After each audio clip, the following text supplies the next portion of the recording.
Small business, big advice. Welcome to the Very Good Marketing Podcast, where small business owners, employees, or just marketing fanatics can learn how to grow a business on a budget without wasting any money.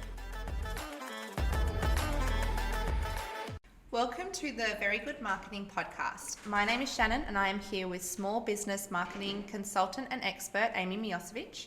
And today we are continuing the journey into small business marketing by talking about the Very Good Marketing Framework, what it is, how it's unique, and how you can apply it. So Amy, why don't you get started by telling us why did you create this framework and when did you discover it? So about 6 or 7 years ago, I started, working in a marketing consulting capacity, and what I found was very loose kind of guidelines around what marketing methods to use for what business at what time, what their purpose was. As a consultant, I guess I was kind of providing specific advice to clients on their business and how they could actually implement a certain marketing technique. But what was missing was this map for them where they could actively see why they were using a certain marketing technique at what point on their customer's journey and to what effect. Mm-hmm. So I needed kind of something to hang a lot of this advice on so that it was really contextual, so that a business could actively take the advice with them and keep using it in their business after I was gone. And as a consultant, I guess that's the purpose of your role, is to help someone on their journey, but to leave something there that they can keep using so that your impact in their business, I guess, keeps going, forever. And there wasn't really anything out there that was high level enough that anyone could look at it and understand it really simply, that covered all of the different marketing techniques and methods, that was, visual as well. That's something I was looking for. I wanted something that could be recalled easily, and visual diagrams and visual instruments are really, really easy to recall for a lot of people, so I wanted to make sure there was something like that out there. And even though I found lots and lots of, little bits and pieces that could be used, I hadn't found anything that was really holistic. So that's kind of where the journey started. And what we started doing was going, okay, well, there's social media.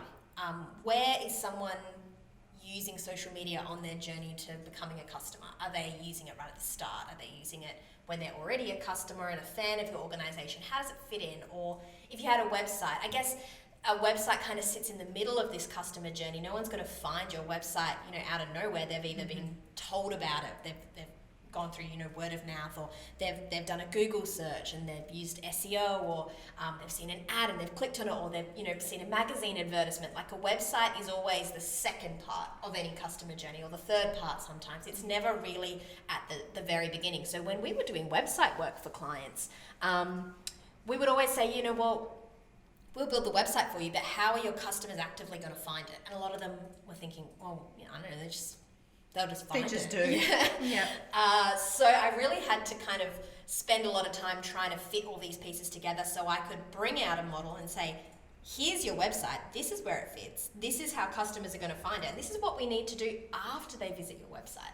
So that's where the model came from, and we call it a lot. We call it the caterpillar framework, because it looks like a caterpillar. It's a visual representation of a linear customer journey. So what that means is a customer, they always start as a complete stranger. They don't know anything about your business, and they go through a series of touch points on their journey to becoming your biggest fan. And every single touch point along that journey, I think we mentioned it in our last episode, they've got the opportunity to continue on that journey to being a fan, or they have the option to leave. And the marketing methods that exist at each touch point, the strength of those is going to impact whether someone continues or whether they leave. Okay. So that's kind of where we started. And we have 5 touch points now that we talk about quite a lot in the Very Good Marketing Framework, but there was so many more when we first started. There was, 10, depending what business, you had, there were lots of different kinds of touch points, and it's actually taken us quite a number of years to boil it down to a model that you could apply to practically any business in any industry. So what are the touch points that you've settled on? So at the start, what we've got is a stranger. and someone has to become a visitor next. So the marketing methods that fall under that are turning a stranger to a visitor are things like SEO is a great example. We talked about that quite a bit in the last episode. Then what you've got is a visitor who needs to become a lead. So you've got a website that sits kind of in that capacity, maybe a social media page. Then you've got a customer after a lead, and that terminology is not uncommon. I think a lot of people talk about leads and customers. And from a customer, you've got someone that becomes a fan, and then the next opportunity you have is turn that fan into jam. And it sounds like an odd concept, but the reason that we talk about it quite a lot is because you have the opportunity to turn your lifetime customers into new customers for your business, either through repurchases, through referrals, through leaving reviews. And a lot of people neglect that really last, like that end touch point. A lot of marketing often just focuses on generating leads for your business, but marketing is actually prevalent in every single touch point across the customer journey, and you need to be able to make the most of every touch point you have so that you're not wasting any money you're spending at the start. You can really bring someone all the way down from a stranger to a visitor, to a lead, to a customer, and then to a fan. And if you can bring someone all the way to the end, they're just worth so much. In fact, when we talk about lifetime customers or fans, you know, they're worth like 5-10 times what a normal customer is worth, because they're the ones that tell everyone about you. They're the ones that are loyal to your business. They keep coming back. Exactly. They're so valuable, and it's crazy that so many marketing frameworks and disciplines or agencies, they just stop talking about that group. They just stop talking once they've delivered a lead. That's their job done, which is crazy. So that's a pretty big mindset shift, I think, when it comes to using this framework versus using a lot of other frameworks or having other consultants come and talk to you about your business. Yeah, but at a higher level, what are sort of the fundamental elements of this framework? Like what does this framework mean at its core? So there's, I think mindset shifts is the main part of this conversation. So many people will go into the journey of implementing this and not have the success unless they can implement, we call them the 5 C's. There's commitment is probably one of the biggest ones. So a lot of people, and we talked a little bit about it in our last episode, a lot of people don't have a time commitment or a commitment to executing a marketing process through or a marketing strategy. So there's so many companies I've met that have like a static marketing plan that they may have had to produce for, I guess, an annual planning project or something, and they've got, you know, target markets, and they've got their 4 Ps or their 6 Ps or whatever it is, and they have all this stuff written down, their unique advantage, but it's not a marketing strategy. And so what happens is they have a document and they leave it and they never look at it again. Yeah. And committing to, I guess, what this strategy looks like and how you can implement it, and actually putting aside time every single day or every week to edging yourself a little bit further ahead towards your goals through marketing is like a really huge thing that you're not going to you're not going to be able to achieve your goals, and you're not going to be able to implement this kind of framework and this methodology unless you really have commitment to it. And that's something that I think a lot of people don't understand. It's such a huge commitment and a mindset shift for businesses. I think without that, you're not going to be able to see the results. And that's the same in almost anything. Unless you commit to your goals and you commit to what you're doing, you're not really going to be able to see or realize the full potential of what you're trying to achieve. Yeah. So if commitment is one of the 5 C's, yes. What are the other 4? Clarity is my other really big one. So are you clear on what your business offers? Are you clear on who your target market is? Are you clear about the goals you want to achieve? Unless everyone in your organization, whether that's just you, whether there's 5 of you, whether 10 of you, whether there's 100 of you, unless you're really clear on what you've set out to achieve, it's going to be really hard to all get on the same page and achieve it. There was an article in the Harvard Business Review that talked about how only 5% of larger organizations, only 5% of the employees actively understand what the goals of the business are and what the strategy is. It's something where if everyone was on the same page and they had clarity around what their job was and what the purpose of their role is, then everyone's going to be able to kind of row in the same direction. Yeah. And a lot of organizations have people that are involved in the entire marketing and sales process. So one of the touch points we talked about earlier was customers, and the next one was fans. And to be able to take someone from being a customer through to being a fan, it's the quality of your product delivery. A lot of staff are a part of the product delivery process and don't realise. We have the example of of your follow-up for your skirting boards. The skirting board company, yes. So if your staff don't really understand the impact of every conversation they have or every interaction they have with a customer, then it's going to be really hard for them to help your organisation reach those goals. So having clarity around their purpose, their role, the goals that you're trying to achieve, that's pretty important. The other C, so the third C that I've got on here, it's actually quite easy to fit these into a bit of alliteration, but consistency is the next one. So consistently delivering pretty much every marketing technique you can think of. Consistency is such a big thing. And I know we mentioned in our last episode those social media pages that haven't been touched in 6 months, those SEO campaigns that haven't been reviewed, or the website that's outdated, and things like that. I think it's quite obvious when you're browsing yourself as a consumer which companies have dropped off and not got that consistency behind their marketing. If you think about any kind of metaphor that has to do with climbing a mountain or compounding interest or whatever it is, it's the consistency that's really going to make a difference. Even if it's just a really small thing that you can do with your time every single week, that consistency is going to make a huge difference. So consistency is a huge one. The fourth one's communication. Again, huge.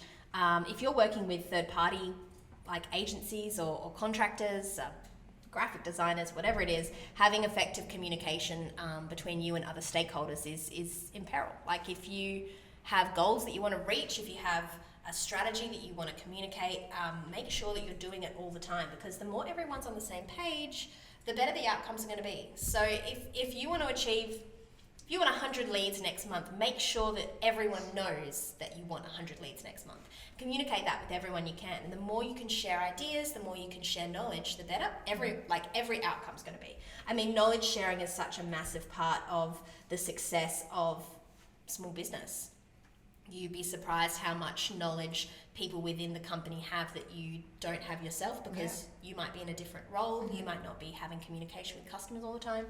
So that's a pretty big one. And the last one is constant improvement. Had to weasel that one into a C, but constant improvement is this framework that we're going to kind of dive into a bit more today.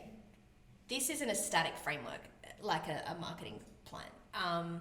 It's not always, you're not always going to get the same results every month. It's not something you can set and forget. The reason is because marketing changes all the time and consumer behavior changes all the time. If you are finding you're hitting a conversion rate that you're really proud of, if your website's converting at 5% or 10% and you're really, really excited about that, it's probably not going to be the case in 12 months' time. Yeah. So putting this hat on, this constant improvement hat, and making sure that you appreciate that nothing's forever when it comes to marketing. You're always going to have to tweak things. You're always going to have to look at numbers and understand trends and patterns. It's the flux of it that you have to kind of appreciate. And it's hard work. But if you've got everything else in place, if you've got clarity about what you want to achieve, if you're consistent with your time allocation, you're committed to the outcome, you're communicating with everyone, then you'll find the constant improvement thing isn't such a burden anymore. Yeah. So that's it. They're the 5 C's. They're the 5 C's. So in terms of that linear customer journey that we've touched on, what are some of the bottlenecks and issues that can sort of come up within that journey? So because it's linear and it's a linear system, there's always going to be points where it breaks down. Always. I mean, especially for small, medium-sized businesses, like I said, it's constantly changing. So there's always going to be something there that's not performing at the level you need it to perform at. Otherwise, you'd be hitting your goals all the time. Yep. So when you're looking at this linear model, not everyone is going to make it from a stranger through to being a fan. Like, it's ridiculous. But those conversion rates between each of those touch points will vary based on, I guess, what touch point it is, what business you have, what industry you're in, what marketing methods you're using. I'll give you an example. So if you were a landscaping company, a really, really simple example, you've got a website sitting here in that's where visitors are kind of going. But to get them there, you've decided you're going to invest in Google Ads. And Google Ads have their own conversion metrics. So if you're creating a Google Ads campaign, you'd be looking at a conversion metric for how many people click on your ads, and that's their click-through rate. And that conversion metric might only be 2%.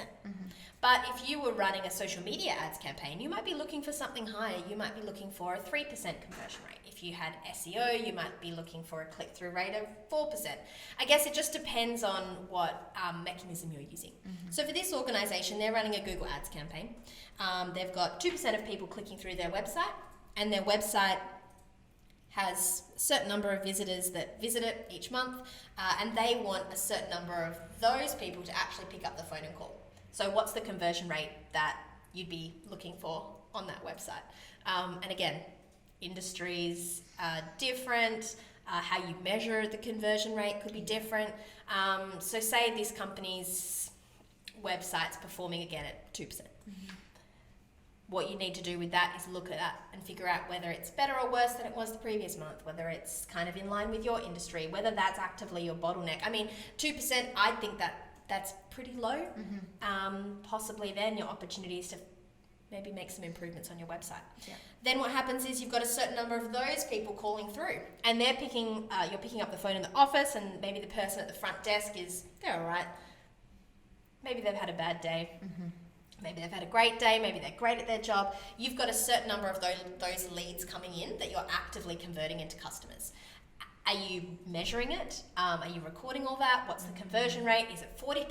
Is it 50%? Is it way lower?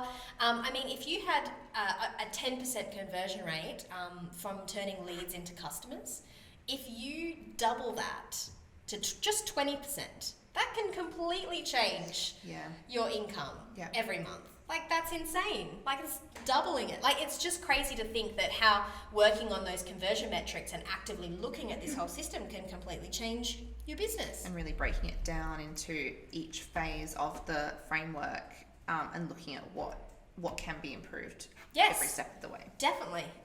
It's such an interesting concept because so many businesses think that more customers mean more strangers. But if this landscaper came to me and said, look, I've only got a 10% conversion rate, then I go, well, that's probably your bottleneck there, because 10% isn't a lot.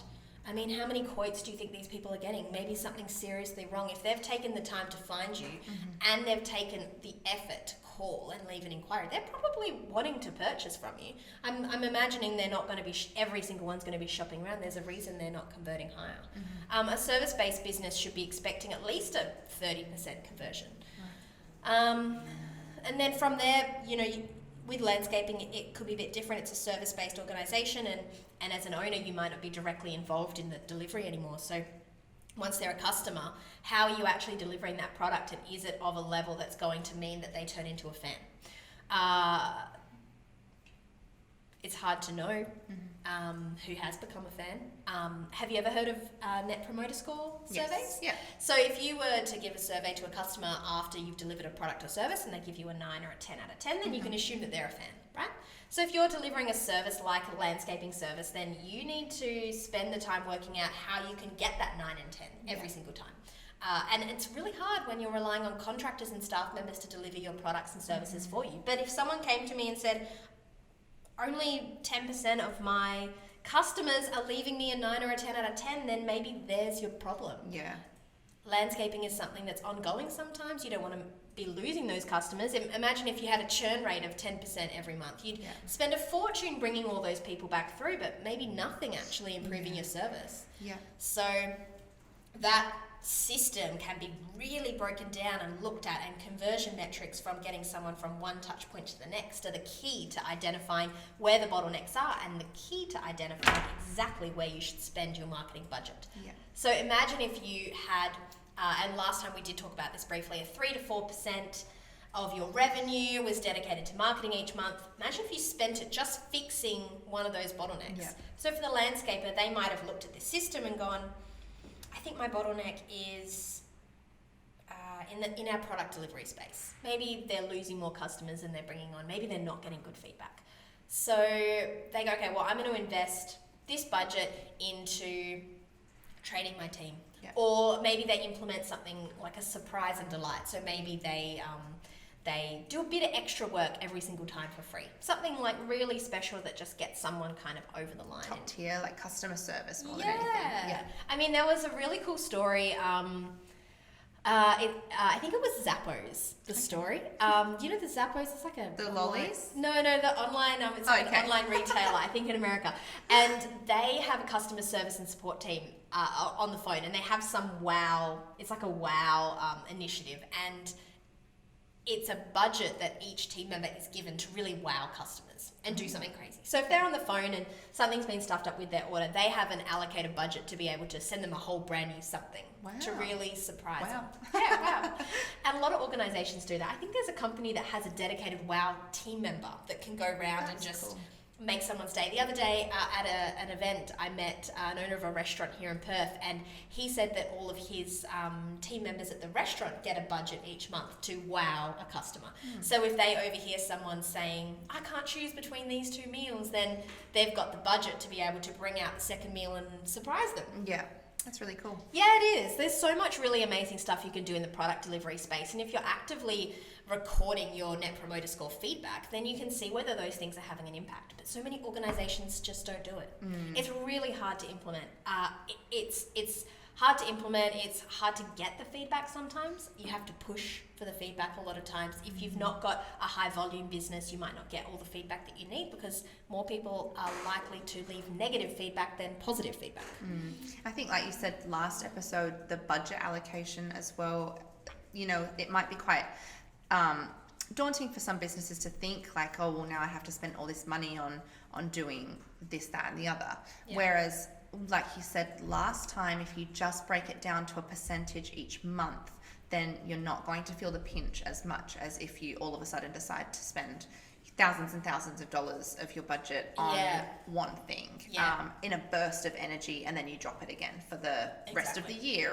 And that's the commitment piece. Yeah. It's often the case that you don't have to completely reinvent the wheel to make change.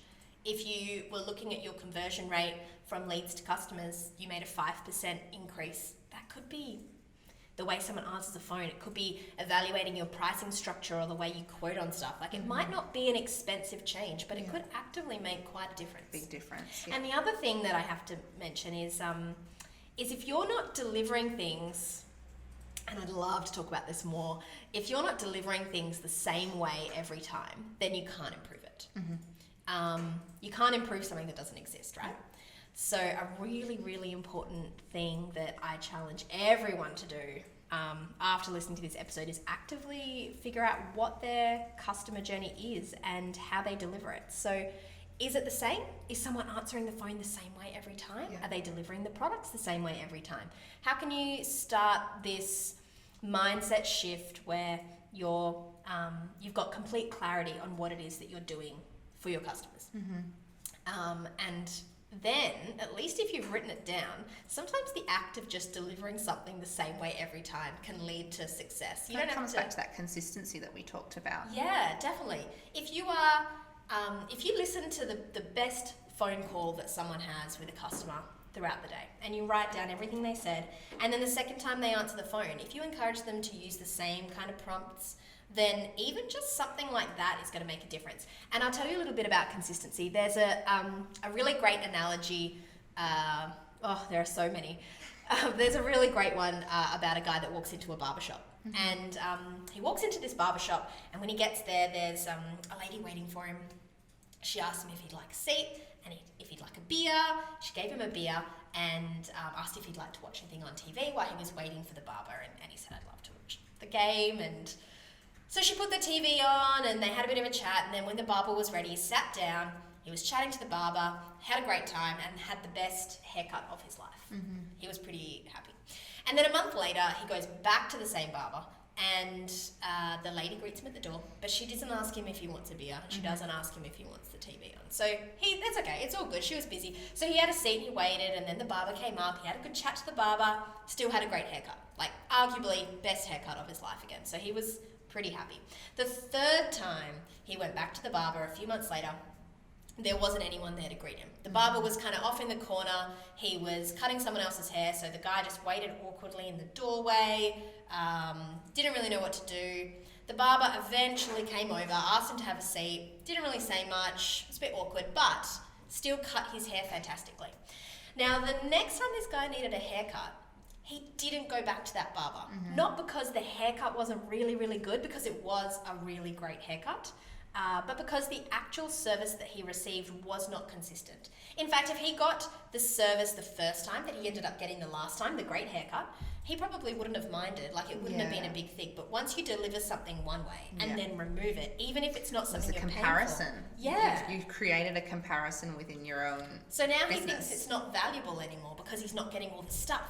So if you are dealing with customers in a service capacity and you're talking to them differently every single time, then they're going to notice those differences. Yeah. You don't have to be delivering something at a 10 every time. If you deliver something at a 5 consistently, that's enough for someone to go, I know what I'm going to get when I call. I know what I'm going to get if I have a question. It's enough. You don't have to surprise and delight every single time. It's just being consistent with the way that you deliver your products and services that's actually going to make someone go from being a customer to being a really big fan. And I think that's a really important thing to remember when setting out to map your customer journey. Paying attention to the way that you do it every single time and recording it and delivering it the same way, I promise it's going to make a pretty big difference. Great. Well, thank you so much. I think we've kind of covered the basics of the framework and even gone to that high level. And I think we can continue on talking about more in depth of each stage next time. Sounds great. Thanks, Shannon. Thank you.